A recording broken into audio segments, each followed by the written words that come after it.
আমার মতো কে কে এমন পাগল বলুন তো? আমার না হঠাৎ করে একজনের ভিডিওতে দেখলাম যে মেরা পিঠা খাইতেছে, আর দেখলাম আর আমার ইচ্ছে হলো যে আমিও খাবো। চলে এলাম ফ্রিজে, এসে দেখি যে অল্প কিছু গুঁড়ি রয়ে গেছে, বের করে নিলাম। আর দেখুন আমি ভালোভাবে এটা ভেজে নিচ্ছি। আর এই চাউলটা ভালোভাবে ভেজে নিতে হয়, নিলেই কিন্তু পিঠা খেতে ভালো লাগে। লেবরান, আসসালামু আলাইকুম, সবাই কেমন আছেন? আমি আলহামদুলিল্লাহ ভালো আছি। দেখুন আমার মোটামুটি ভাজা হয়ে গেছে চাউলের গুঁড়াগুলো। আর ভেজে নিলে কিন্তু যে সুন্দর একটা ফ্লেভার আসে, আর ভেজে না নিলে কিন্তু এতটা ফ্লেভার আসে না, খেতেও ভালো লাগে না। তারপর এখন আমি এটা কি করব জানেন? একটা ডো আকারে তৈরি করব। আর ডো আকারে তৈরি করার জন্য আমি ফুটন্ত গরম পানি দিয়ে দেবো এর মধ্যে। এর আগে আমি দিয়ে দিলাম পরিমাণ মতো লবণ। লবণ তো অবশ্যই দিতে হবে।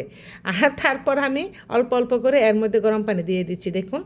আর আমি কিন্তু একদম ফুটন্ত গরম পানিটাই দেবো, তাহলে কিন্তু পিঠাটা অনেক বেশি নরম হয়। তারপর দেখুন আমি একটা পাতিল নিয়েছি, আর এখানে কিন্তু মাটির পাতিলও বানানো যায়। তারপর মাটির একটা ছিদ্র করা পাতিল থাকে। আর আমি কি করেছি জানেন?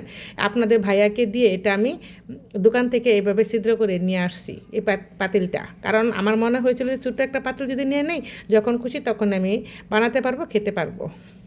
তারপর যে কাছে আসলে আমার আমার জানি না আমার মতো আর কে কেমন আছেন। আমার আসলে হঠাৎ করে মনে চাইলো এই রেসিপিটা করব, ঠিক তখনই করে ফেলি। এখন রাত 2টা বাজুক, 3টা বাজুক, আর 10টায় বাজুক, আমি কখনো এটা নিয়ে ভাবি না।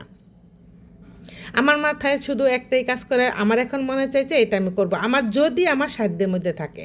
আর আমার সাধ্যের মধ্যে যদি না থাকে এমন কাজ আমি কখনো করিই না। তারপর হ্যাঁ, আমার না কাজ করতে, রান্না করতে আমার খুব খুব একটা খারাপ লাগে না, আমার ভালো লাগে। নতুন নতুন রেসিপি তৈরি করবো আর খাবো। আর এটা এমন একটা পুরাতন রেসিপি, আমার কাছে ভালো লাগে। অনেকে হয়তো পছন্দ করেন না। মেরা পিঠা খাবো আর চাপা শুটকি ভর্তা বা বোনা খাবো না, এটা কী করে হয় বলুন তো? আমি দিয়ে দিলাম এখানে পরিমাণ মতো পেঁয়াজ এবং রসুন, তারপর দিয়ে দিলাম হলুদ এবং মরিচের গুঁড়া এবং সামান্য পরিমাণ লবণ, দিয়ে অল্প একটু পানি দিলাম, আর 2টা চাপা শুটকি দিয়ে দিলাম। দিয়ে দেখুন আমি কিন্তু এটা বোনা করে ফেলতেছি। আর শুটকিগুলো বেশ বড় ছিল, যার কারণে 2টাতেই হয়ে গেল। আর বোনা হয়ে গেল, আমার পিঠাও হয়ে গেল। এদিক দিয়ে দেখুন আমি নামাইতেছি, প্রথম কাঁটা চামচ দিয়ে দেখলাম হয়ে গেছে। তারপর চিন্তা করলাম এভাবে কতক্ষণ নামাবো। আপনাদের ভাইয়াকে বললাম ক্যামেরাটা তুমি একটু ধরো না, আমি এটা ঢেলে নিই। আর কী করার, ধরলো ক্যামেরা বলতে কি আমার মোবাইলটা, কারণ মোবাইলটা আমি সবসময় তো ছোটো স্ট্যান্ডে দিয়ে করি, বড়টাতে করি না। তারপর ওই যে চাঁদ দেখা যাচ্ছে কিন্তু জানালা দিয়ে, আমার খুব ভালো লাগছে। পিঠাগুলো মাশাআল্লাহ কত সুন্দর হয়েছে, তাই না?